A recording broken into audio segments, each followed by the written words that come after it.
Bincang bersama. Halo Sobat Listeners, Bincang bersama kembali hadir untuk Anda. Dan seperti biasa kita akan ajak Anda untuk belajar tentang kisah sukses ya. Amati, tiru, modifikasi adalah metode lama yang mungkin bisa Anda lakukan sampai dengan saat ini. Tapi ingat, modifikasinya yang perlu Anda lakukan. Nah, kita belajar yuk di program ini bersama dengan Mas Zensya Sianika Iza. Beliau adalah Presiden Direktur PT Iza Integrated Consulting. Beliau juga pemerhati ekonomi bisnis dan hubungan internasional. Tepat di samping saya. Mas Zen, apa kabar? Kabar baik Mas, gimana kabarnya? Baik, sehat. Sekarang boleh tahu stay di Jakarta kah atau sometimes akan balik lagi ke Jepang? Saya lebih suka di Indonesia sih Mas. Kenapa Jadi sih? stay di Indonesia. Makanannya enak. Nggak ada Padang di Jepang itu.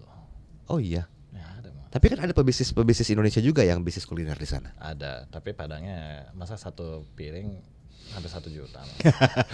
Oh iya, semahal itu kah? Ya intinya variatif, tapi yang pasti lebih mahal daripada di Indonesia.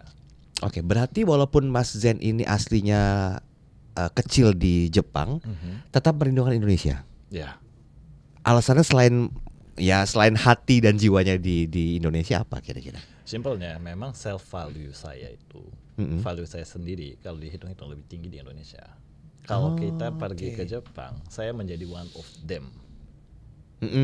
Kalau saya di Indonesia, ya masih belum sampai only one sih, tapi kita masih segelintir orang yang masih punya skill gitu.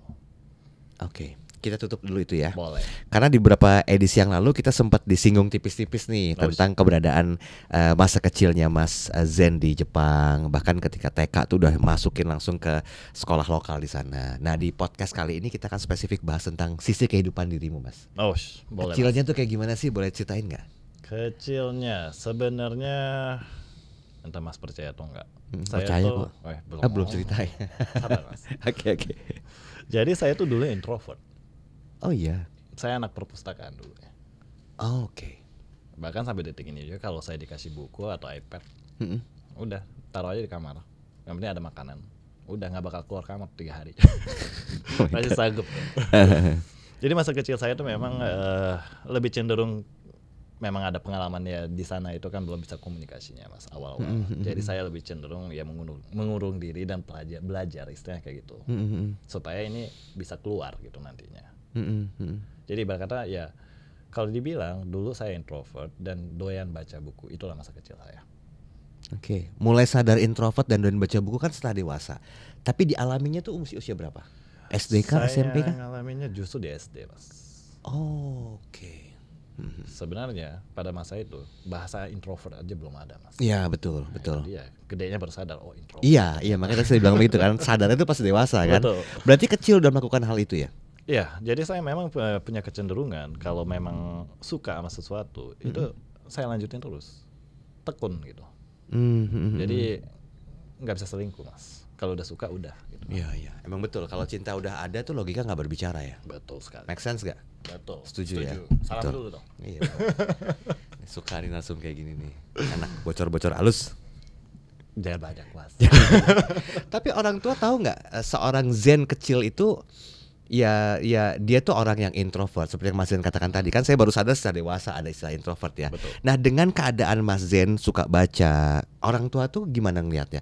Kadang-kadang ada juga orang tua yang begini Mas Zen, nih anak kok nggak main-main keluar ya, soalnya main sih sosialisasi sama teman-temannya. Kalau bahasa sekarang nongkrong kayak kemana kayak. Nah, ada kan orang tua yang kayak gitu ya. Tapi ini kok anak saya malah hobi baca buku. Nah, ini sebenarnya pola asuh orang tua yang masih Mas Zen ingat sampai dengan saat ini ketika kecil itu kayak gimana sih? Mereka cenderung ya mengharapkan anaknya jalan-jalan sama teman-temannya, bergaul lah istilahnya. Social skill itu memang dipentingkan. Tapi di sisi lain, memang orang tua saya marahin saya juga, karena introvert itu nggak mau kemana-mana. Dan memang salah satu alasan terbesarnya sih Mas, bacaan saya bukan bacaan cerpen atau buku pelajaran, bacanya manga mulu, komik mulu saya dulu. Jadi bagi orang tua saya, komik itu nggak bermanfaat, hanya ngajarin hahaha hihi, yang ibarat kata ngapain lu bacain itu. Mendingan kamu aktivitas yang lain aja. Jadi memang dia omel-omelin juga dalam hal itu kalau udah kelewatan. Nah, memang itu yang terjadi dulu. Berarti hanya dalam hal tertentu saja orang tua mengambil keputusan tegas. Yes. Dirasa manfaatnya nggak sih saat dewasa ini, Mas? Sebenarnya kalau bicara seperti itu, kita bukan kita sih, saya ya. Saya merasa kayak orang tua saya ada benarnya, tapi di sisi lain ada benarnya di saya juga. Biar seimbang. Oke. Karena lucunya adalah ketika saya menjadi SMA, malah saya jadi penerjemah komik juga. Oh, justru jadi penerjemah komik. Yes. Oke. Dan ibarat kata saya karena baca komik, ibarat bahasa kasual yang sering bermunculan, yang berubah-berubah terus sepanjang zaman gitu. Ya itu bisa diikutin. Ya akhirnya SMA saya menjadi penerjemah komik di balik layar gitu. Bahasa Jepang. Bahasa Jepang. Oke. Itu bagian dari passion nggak sebenarnya? Passion, betul. Pada zaman itu masih saya SMA itu ibarat buku komik Jepang itu atau buku panduan apapun yang bahasa Jepang itu masih ada di ya toko buku mahal lah istilahnya, yang sulit dijangkau juga dengan uang jajan kita. Tapi kalau saya menjadi penerjemah buku itu, berarti saya bisa baca dengan gratis, Mas. Ya, dibayar lagi. Betul. Cara berpikirnya begitu ya. Betul. Ini kan berbeda gitu dengan konsep pemikiran orang. Kita tarik ke belakang lagi ya, Mas Zen ya. Mas Zen, setelah tahu minatnya seperti itu yang barusan Mas Zen sampaikan, ada nggak bentuk support atau dukungan dari orang tua sebagai peran tanggung jawab mereka gitu loh dalam mendukung kemandirian anak ke depan nanti? Dalam hal itu orang tua saya memang membiarkan saya. Tapi ketika saya sampai seminggu nggak keluar kamar, ya tentu akan ngamuk juga mereka. Oke. Keluar, bergaul, kena sinar matahari minimal katanya. Ya untuk kesehatan juga memang.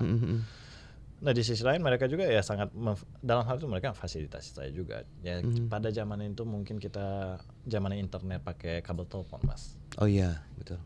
Itu memang saya dijatain, nggak di free flow juga kayak sehari maksimal berapa menit kamu boleh. Jadi selagi sambungin 30 menit saya download setengah mati itu. Iya. Oke. Jadi setelah di-download kan saya bisa baca kapan aja. Teks-teks Jepang yang secara free. Jadi minatnya memang di bidang bacaan ya. Saya suka baca memang dari dulu, Mas. Terus mulai konsen ke hubungan internasional dan juga penerjemah tersumpah itu gimana ceritanya? Dan orang tua tahu nggak hal itu? Orang tua saya itu cuman meminta saya untuk ngambil JLPT yang N1, N2, N3, N4, N5 itu.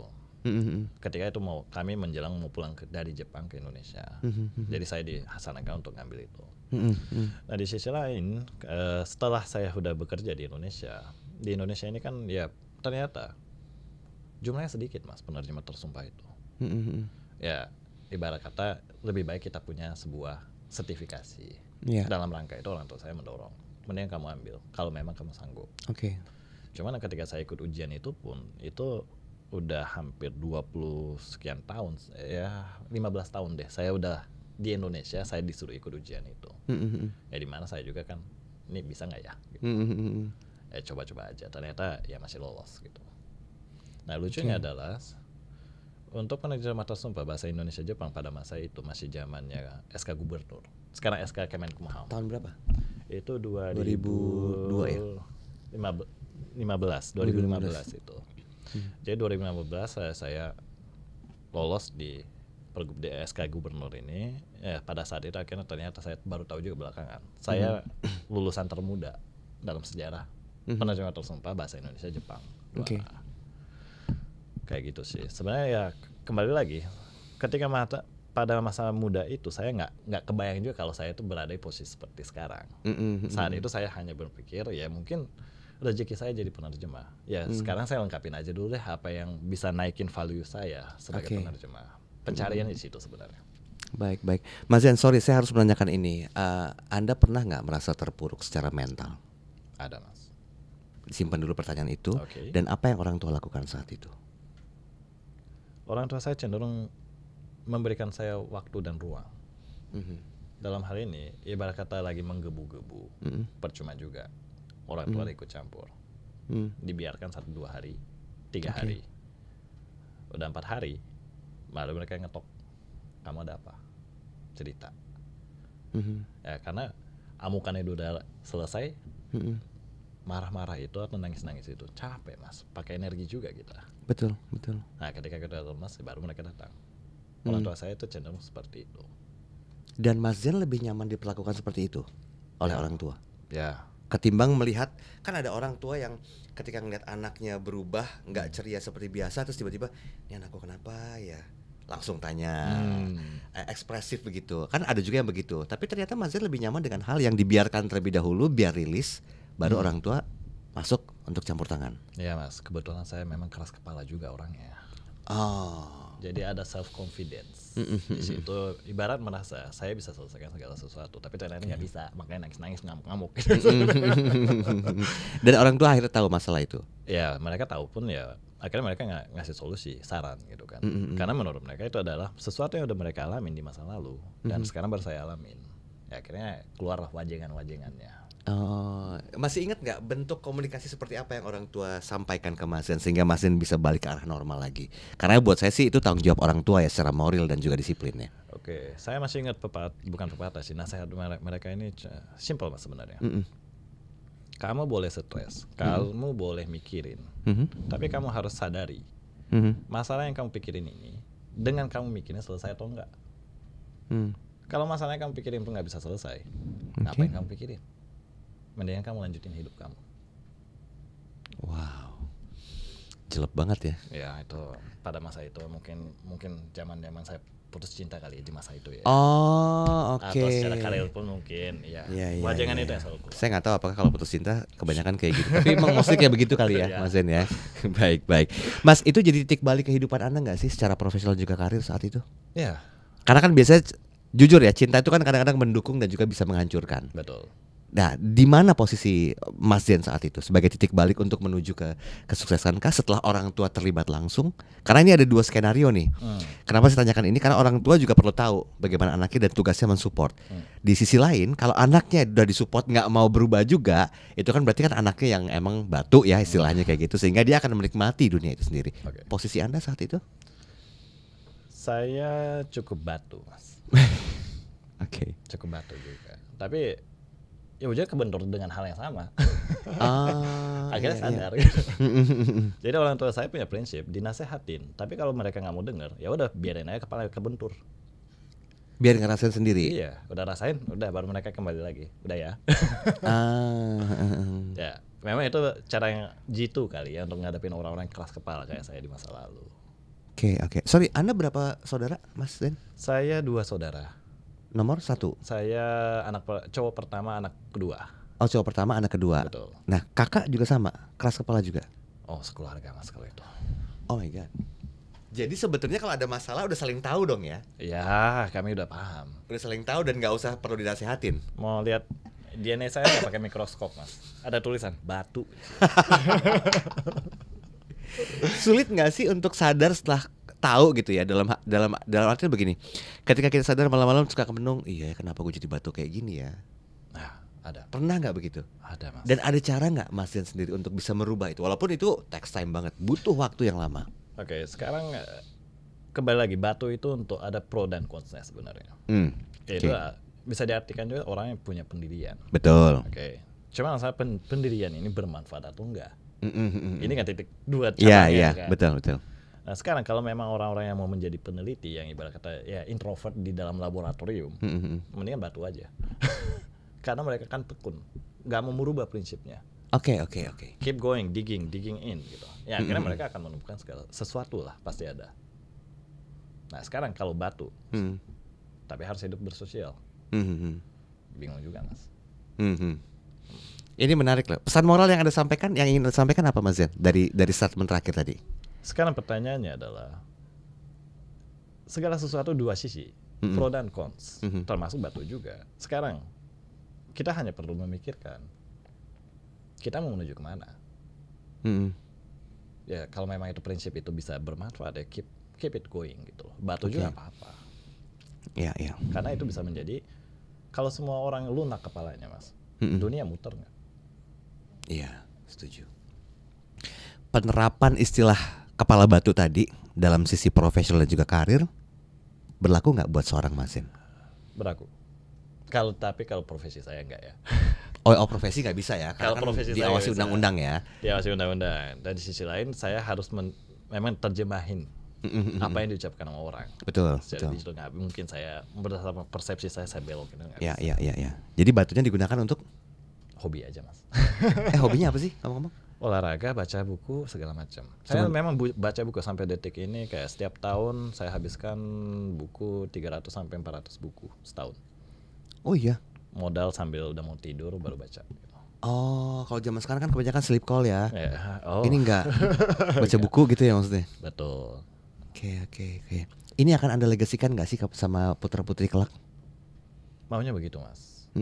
Karena dengan bagaimanapun sekarang ya anak-anak muda zaman sekarang kan lebih suka nonton ya. Betul. Karena kalau ibarat kata reels atau shorts seperti itu, kadang kita nggak tahu ini konten udah terfilter atau belum. Setuju, betul. Nah sedangkan kalau tulisan itu cenderung udah terfilter. Jadi ibarat kata nggak ada yang aneh-aneh lagi. Kalau udah beli satu buku, nggak mungkin buku ibarat kata buku ilmu, nggak mungkin di tengah-tengahnya ada buku cerita hantu gitu, nggak mungkin. Jadi kita pun lebih mudah untuk menggiring pemikiran pikiran anak-anak kita. Seperti itu. Faktanya akan berbeda Mas Zen ketika orang tua zaman dulu, orang tuanya Mas Zen gitu kan, memberikan satu pengawasan itu dengan membiarkan anaknya menemukan jalannya terlebih dahulu, baru nanti dia bertugas sebagai pengawasnya atau supervisinya. Nah sekarang kan beda anak-anaknya. Kalau didiemin malah kebablasan gitu lah. Setuju. Nah sedikit saya mau menyinggung tentang sisi internal kehidupan keluarganya Mas Zen. Apakah hal itu juga akan dilakukan Mas Zen atau Anda punya satu formula baru yang lain? Mengingat ya perkembangan zaman ya semakin masif dan pergaulan juga semakin bebas. Dalam hal ini harus kita ngerasa juga ya Mas ya. Lautan informasi itu udah terbentang di depan mata kita. Iya. Nah, sekarang informasi itu ada yang layak dan ada yang tidak layak dikonsumsi sama anak-anak seusia anak saya. Ibaratnya anak saya sekarang masih SD, ada juga yang SMP. Ya pasti ada yang layak dan tidak layak. Betul. Nah sekarang masalahnya mereka ini berenang di lautan informasi ini, mereka nggak bisa memfilter mana yang baik, mana yang buruk. Ya golden age, mereka akan serap semuanya. Berusaha curiosity itu selalu jadi kunci. Dan itu curiosity yang salah kaprah, itu bisa menghancurkan hidup mereka juga. Maka memang itu butuh pengawasan, filtering dari orang tua. Kamu cuma boleh berenang ya sepanjang 3 meter lah dari garis pantai, ibarat kata kayak gitu. Oke. Harus kita batasin. Kalau enggak memang kebanyakan orang tua zaman sekarang itu kayak udah daripada anaknya rewel dan nonton YouTube kamu parent kontrolnya nyalain nggak kayak gitu, mereka nggak kepikiran. Itu yang harus diperhatikan sebenarnya. Berarti secara kehidupan pribadi dan juga keluarga, nilai-nilai itu atau values itu yang ditanamkan ya, Mas Zen ya, yang juga diterapkan ya. Kalau untuk bisnis bagaimana? Saya mau nyasar ke bisnis juga deh. Nilai atau values seperti apa yang masih Anda pegang teguh sekarang? Sebenarnya kalau dunia kerja kita bicara masalah dunia kerja. Ini kebetulan saya kan bergeraknya di bidang jasa ini. Iya. Ya konsultan maupun ya ibaratnya penerjemah. Dalam hal ini saya selalu pegang teguh itu masalah komitmen dalam urusan ya output, quality output, deadline, dan ibarat kata klien aja belum menyerah, jangan saya nyerah. Oke. Jadi ibarat kalau pemain jasa itu trust yang bicara. Ya sebenarnya mau profesi apa juga trust itu dibutuhkan Mas. Maka jangan ngecewain orang. Kalau memang kamu harus kecewain orang ya jelaskan kenapa hasilnya seperti ini. Jangan tiba-tiba nggak ada angin apa-apa dan dapat kerjaan dan zong dan mapa gagal. Itu membuat sebuah kekecewaan bagi orang lain. Tapi kalau kita kasih tahu report dengan ya timing yang tepat gitu ya, Pak progres kayak begini dan ada kendala di sini lapangan kami usahakan, ada komunikasi seperti itu, walaupun gagal pun orang terima Mas. Karena Gen Z itu bukan Gen Z doang sih sebenarnya, Gen milenial juga ada. Cenderung warga kita kalau mau kena omel tuh mendingan satu kali aja, jangan berulang-ulang. Jadi mereka itu dalam proses ada yang salah pun mereka diem. Akhirnya soalnya kalau lapor di situ diomelin duluan. Iya. Itu yang agak menurut saya membuat apa ya, kita itu dari dulu kayak nggak diperbolehkan untuk salah, karena sedikit-sedikit salah itu diomelin terus. Iya. Stigma itu yang kuat ya. Betul. Jadi itu mentality dari yang pengawasnya juga itu dibutuhkan, memperbolehkan anak itu salah, atau murid kamu atau pegawai atau siapapun itu yang ada di bawah itu didikan itu, kalaupun mau marah ya marahnya yang tepat dong. Salah dikit dibentak-bentak, gebrak-gebrak meja, ya siapa yang kuat, Mas? Iya. Itu nggak dilakukan dan juga diajarkan oleh Mazen secara emosional ketika mungkin lagi marah sama pasangan. Dalam hal itu saya ya mungkin udah jam terbang juga kali ya, Mas. Udah tua juga sebenarnya. Akhirnya sadar, Mas, marah itu capek. Ya kembali lagi, saya udah ngalamin capek di marah-marah. Dan saya menyadari juga, percuma juga marah, nggak selesai masalah ternyata. Betul. Kalau gitu, kalau marah itu bikin capek dan itu bukan solusi, ya ngapain marah-marah bentak-bentak? Ya mendingan bicara tentang yang bermanfaat lah. Ya udah, salahnya begini, sekarang kita mau ngapain supaya ini bisa benar. Lebih ke fokus ke solusinya. Mau nggak mau. Ya kalau cuma marah-marah doang ya cuma kepuasan batin yang kita dapat, tapi masalah tetap masih ada di situ, Mas. Iya. Buat apa marah? Oke, dan itu diterapkan di keluarga kecilnya, Mas? Keluarga juga iya, kantor juga iya. Oh, di kantor juga? Iya. Nggak keenakan mereka? Tapi ketika saya udah marah, ya mereka sadar. Orang yang jarang marah udah kelihatan udah mau hampir marah, itu udah nggak usah bentak pun mereka diem, Mas. Iya. Dan itu lebih ekstrim ya, karena lebih ekstrim. Begini, karena menurut pandangan saya, ketika seorang yang jarang marah tiba-tiba marah dan meledak, itu akan lebih mengerikan daripada ketika dia marah sering-sering. Betul, karena catatannya udah banyak, Mas. Kalau ibaratnya gara-gara sebuah kejadian langsung marah, atau saya udah punya catatan, ini kemarin ada salah, udah suruh benerin masih salah, masih salah lagi, akhirnya ngamuk. Jadi kamu diajak bicara pun, ya mutlak, kemarahan saya ini mutlak gitu. Mereka pun nggak bisa ngelawan. Oke. Makanya saya bilang jangan sampai bikin orang yang sabar marah. Setuju. Karena mereka udah punya catatan. Diterapkan nggak di keluarga? Anak-anak bahkan semakin besar suatu saat nanti, sama nggak konsep kedisiplinan? Saya melihatnya ini sebagai sebuah konsep disiplin yang masih diterapkan di perusahaan dan keluarga. Kalaupun sama, apa pembeda tipisnya yang mungkin akan dibatasi? Pembeda tipisnya memang kalau anak saya sendiri itu mungkin masih kecil ya. Ya terus terang ya, treatmentnya akan berbeda dengan orang-orang dewasa dari perusahaan. Tapi pada prinsipnya saya sih masih memperbolehkan anak-anak saya maupun pegawai saya untuk melakukan kekeliruan selama itu mereka udah lapor terdahulu. Contoh kasusnya gimana? Di bisnis nih ya? Di bisnis ya. Misalnya mereka mau ngirim sebuah email, attachmentnya salah. Mereka sebenarnya udah ada yang paling update, malah ngirimnya yang sebelum revisi. Dan ini baru ketahuan setelah 1 bulan kemudian progres sudah berjalan. Oke. Kalau Mas bakal ngomong nggak ke bos ya, Pak, sebenarnya kemana ada salah kayak gini dan kita sudah harusnya begini. Kalau udah lama sih enggak ya, kali dianggap udah lupa mungkin ya. Iya. Tapi kan dia pas sudah 1 bulan kemudian nyadar itu ada kekeliruan, harusnya begini malah ternyata miring dikit. Ngomong nggak? Better sih ngomongnya. Better ngomong memang.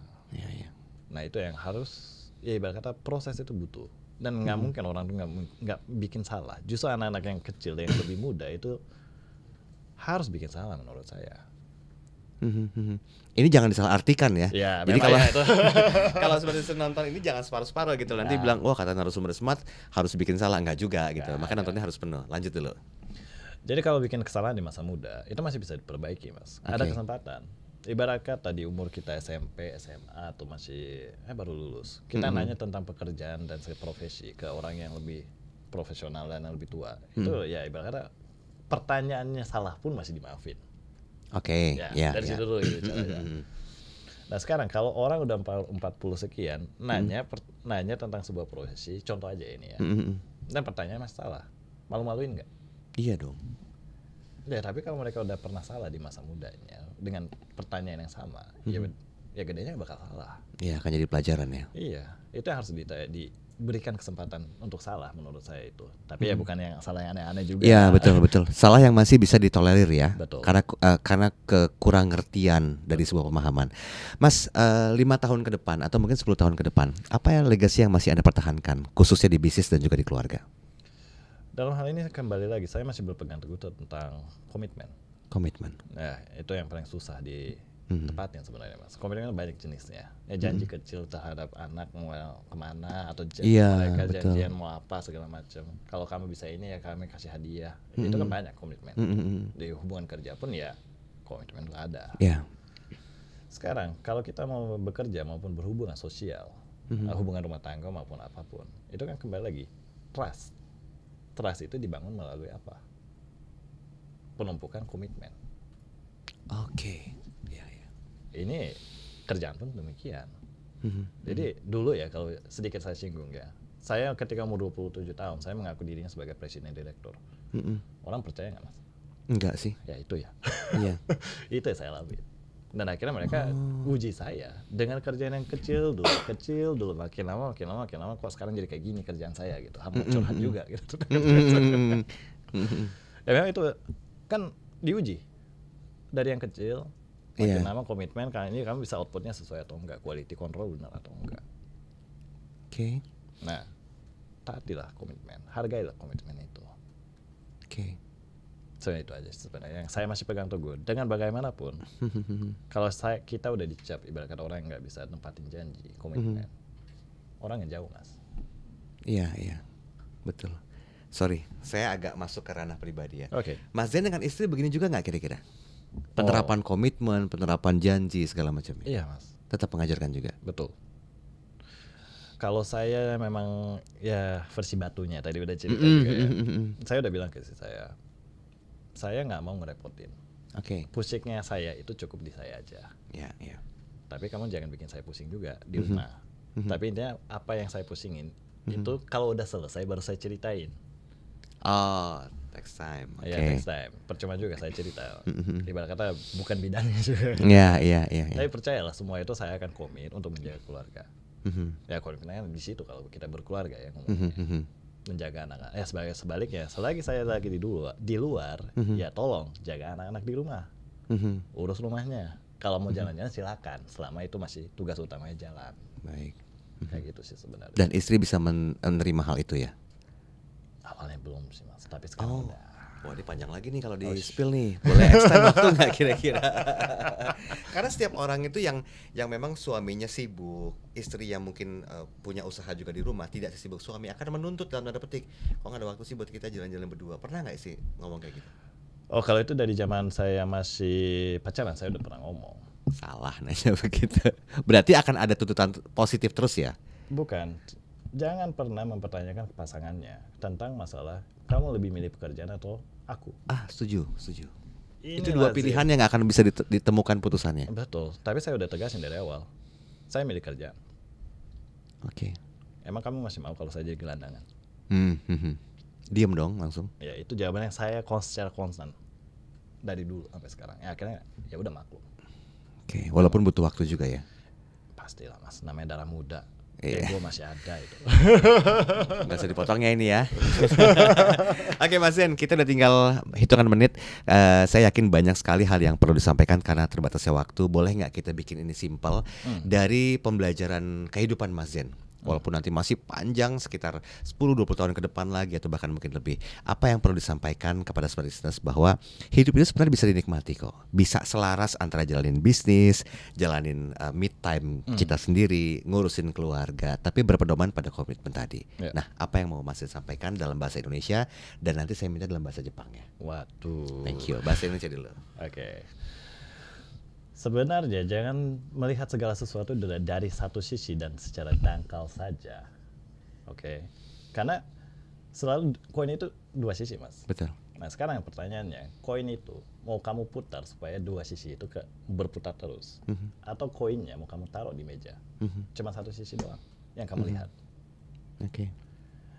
Kalau ada sesuatu jangan langsung taruh koinnya. Oke. Ada sebuah kejadian, jangan menyerah. Itu yang menjadi kuncinya. Ambillah kalau memang ada sebuah kejadian, lihat sisi lainnya gimana sebenarnya. Karena di situ ada makna juga. Pro dan kontra itu selalu dua sisi. Yeah. Kalau kita buta dengan satu aja nggak akan selesai. Jadi simpelnya Mas ya, punya pandangan yang lebih besar, lebih luas. Jangan hanya satu titik doang. Oke. Jangan ibarat kata ada sebuah kesalahan satu titik hitam, sekitarnya masih putih. Gara-gara satu hitam ini semuanya dihitamin. Itu nyari kambing hitam namanya. Iya. Nggak boleh begitu. Karena itu namanya keras kepala yang salah menurut saya. Sekian mungkin dalam bahasa Jepang. Silakan. Aduh. Hadap kamera silakan. Oke. 毎回一つの出来事において両面を持っています。それが良いことなのか悪いことなのか、いつもそれ両面の話をしないといけないと思ってます。さて、そのコインに例えると、コインを置いた時にそれを回して両面が見えるようにするのか、それとももうギブアップしてそのコインをテーブルの上に置いて一面しか見ないという方向に進むのか、それはもう皆さんのオプション、簡単に選べる権利だと思います。でもそれが果たしてどちらがいいかっていうのは個人的な僕の部分ですよ。一つの黒い点が白い紙の上にあったとして、その一つの黒い点のせいで全て真っ黒にするっていうのは損をしていると思ってます。何事においても大きな視野を皆さんちゃんと持ってほしい。そうすることによって世界は広がると思ってます。Udah. Tepuk tangan boleh? Oke, sebenarnya mungkin bagi Anda yang ingin tahu apa arti yang disampaikan oleh Mas Zen tadi, silahkan tuliskan di kolom komentar ya. Nanti tim editor kami yang akan terjebakkan ya. Demikian Mas Zen, thank you waktunya. Sama-sama. Ini pembelajaran berharga. Thank you sharingnya. Saya juga. Dan insight-insight yang dihadirkan oleh Mas Zen ini mungkin bisa Anda duplikasi, entah itu dari sisi karir Anda, kemudian juga pekerjaan atau keluarga Anda. Karena banyak sekali daging yang disampaikan oleh Mas Zen dalam perbincangan singkat kita di 30 menit ini. Sampai ketemu di edisi berikutnya. Saya Daryl Adam, sampai jumpa. Bincang bersama